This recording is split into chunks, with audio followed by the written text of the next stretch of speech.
Hello বন্ধুরা, আসসালামু আলাইকুম। কেমন আছেন সবাই? শামুস কিচেনে আরও একবার আপনাদের স্বাগত জানাই। তো আজকে আমি নতুন একটা রেসিপি নিয়ে হাজির হয়ে গেলাম। আজকে আমি ঢেঁড়সের পাকোড়া বানিয়েছি, সেই রেসিপিটাই আপনাদের সাথে আমি শেয়ার করছি। আশা করছি আজকের রেসিপিটা আপনাদের ভালো লাগবে। তো ঢেঁড়সের বড়া বানানোর জন্য এখানে আমি কয়েকটা ঢেঁড়স নিয়েছি। তো ঢেঁড়সগুলোকে আমি ভালোভাবে ধুয়ে নিয়েছি, আর ঢেঁড়সগুলোকে আমি এরকম করে কেটে নিয়েছি ফুলের মতো। কত সুন্দর লাগছে না দেখতে? তো অনেক খেয়েছেন পেঁপে নিই, বেগুনি, আলু নিই, এবার খাবেন ঢেঁড়স নিই। এটা কিন্তু দারুণ হয়ে থাকে। আপনারা দেখে নিশ্চয়ই বুঝতে পারছেন যে আমি কিভাবে কেটেছি। তো চলুন কথা না বাড়িয়ে আমরা এগুলোকে বানিয়ে ফেলি। তো প্রথমে আমি একটা বোল নিয়ে নিলাম। এখন আমি হাফ কাপ বেসন নিয়ে নিচ্ছি। এখানে আমি হাফ কাপ চালের গুঁড়া দিলাম।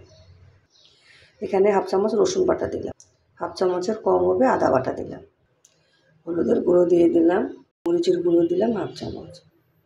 এখানে হাফ চামচ জিরার গুঁড়া দিলাম। হাফ চামচ দিলাম ধনিয়ার গুঁড়া। স্বাদ মতো লবণ দিলাম। তো একটা হ্যান্ড বিটার দিয়ে আমি ভালোভাবে মিশিয়ে নিচ্ছি। আর আমি এখানে সামান্য পরিমাণে পানি দেব।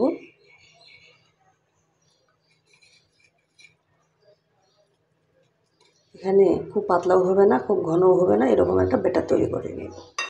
তো বন্ধুরা, আমার কিন্তু ব্যাটারটা ফেটানো হয়ে গেছে। 3 থেকে 4 মিনিট আমি এটাকে ফেটিয়ে নিয়েছি। তো আপনাদের হাতের কাছে সময় থাকলে 10 থেকে 15 মিনিট রেস্টে রেখে দিতে পারেন। তবে আমি এখন ভেজে নেব। তো বন্ধুরা, ঢেঁড়সগুলো ভাজার জন্য আমি কড়াইয়ের মধ্যে তেল গরম বসিয়ে দিয়েছি। তেল আমার গরম হয়ে গেছে। তো এখন আমি একটা ঢেঁড়স নেব আর এই ব্যাটারের মধ্যে চুবিয়ে নেব। আমি এখন একটা ছেড়ে দিচ্ছি।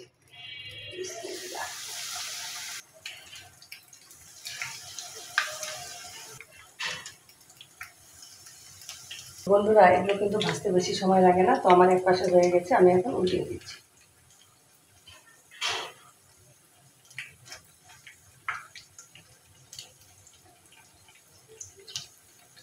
তো বন্ধুরা, আমার কিন্তু এগুলো ভাজা হয়ে গেছে, আমি এখন তুলে নেব।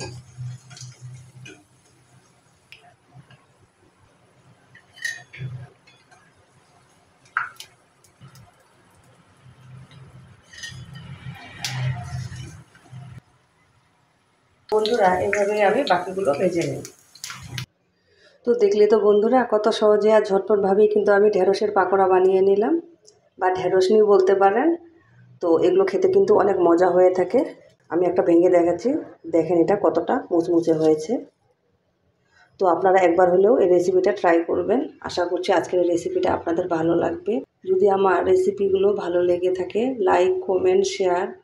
আর আমার চ্যানেলে যদি নতুন বন্ধু হয়ে থাকেন, আমার চ্যানেলটিকে সাবস্ক্রাইব করে আমার পাশে থাকবেন। সবাই ভালো থাকবেন। আসসালামু আলাইকুম।